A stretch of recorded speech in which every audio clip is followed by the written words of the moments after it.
সারাদিন স্যাঁতসেঁতে ঘরে এরা থাকে কিভাবে? আমি তো একটু ঘুমাতে পারছি না। তারপরে এরা দুবেলা পেট পুরে খেতেও পায় না। মা ঘুমাচ্ছে, ডাক্তার এসেছে ওর।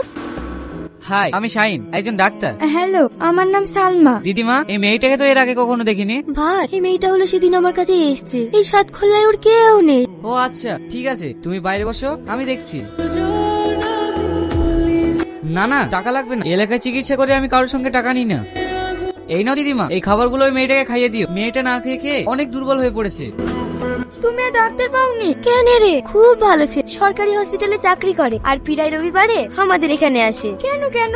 এই রবিবারে আসলে জানতে পারবি। কিন্তু এই ডাক্তারকে নিয়ে তোরও তো অসুবিধা কিসের? তুমি জানো না এই ডাক্তার ছেলেটা খুব অসভ্য। তোর কোথাও ভুল হচ্ছে, ওরকম ছেলেই না। হ্যাঁ, এই জন্যই তো আমার দিকে ওইভাবে ফেল ফেল করে তাকাচ্ছিল।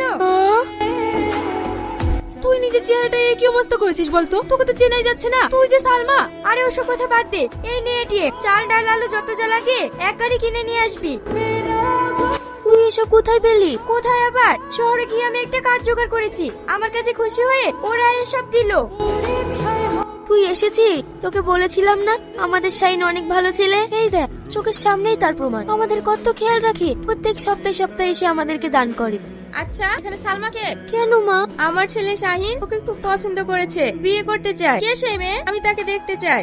এই তো এই মেয়েটা। বাহ, খুব সুন্দর দেখতে তো। আমার ছেলে সব সময় চাইতো একটা গরিব ঘরের মেয়েকে বিয়ে করতে। আর আমারও মনে হয় তুমি আমার শাহিনের জন্য সঠিক পছন্দের। এই বিয়ে আমি করতে চাই না। কিন্তু কেন মা? আমি গরিব ঘরের মেয়ে, আমার বাবা মা কেউ নেই। এই দিদিমার কাছে আশ্রয় পেয়েছি। আমি যদি আপনার ছেলেকে বিয়ে করি তাহলে নিজেকে দেখে মনে হবে আপনারা আমার উপর দয়া করেছেন। হে তুই কি বলছিস মা? এনারা খুব ভালো মানুষ, এনারা আছে বলে আমরা বেঁচে আছি। তুই বিয়ে করলে খুব সুখী হবি। আচ্ছা, একটা কথা বলি তোমাকে, তোমাকে আমার ভীষণ ভালো লেগেছে, তাই ভালোবাসার কথাটা না বলে সোজাসুজি বিয়ের কথাটা বলেছি বলেই কি তুমি এমন ভাবছো? তুই চুপ কর, আজ আমি সব বলবো। সালমা কোনো সাধারণ ঘরের মেয়ে, সালমা অনেক বড় লোক ঘরের মেয়ে। আজ তোমাদের কষ্ট বোঝার জন্য সালমাকে নিয়ে গরিব সেজে আশ্রয় নিয়েছে। সালমার একটাই উদ্দেশ্য ছিল তোমাদের পাশে দাঁড়াবে, আর আজ সেটা পূর্ণ হয়েছে।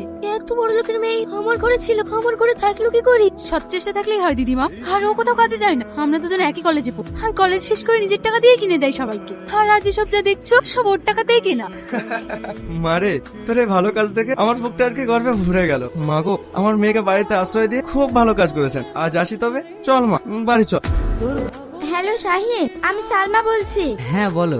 আমি তোমার কাছে সাধারণ মেয়ে হয়ে থাকবো, ভিআইপি হওয়ার চেষ্টাও করব না। হ্যাঁ, তবে আরেকটা শর্ত। কি শর্ত বলো শুনি? তুমি যে বলেছিলে সাধারণ মেয়ে হিসেবে থাকবে, তাহলে এত সাজগোজ কিসের? ওরে আমার ডাক্তার বাবু, এটা শুধু তোমার জন্য। তুমি সাধারণ হও বা অসাধারণ, তুমি সবসময় আমার হৃদয়ে রানী হয়ে থাকবে।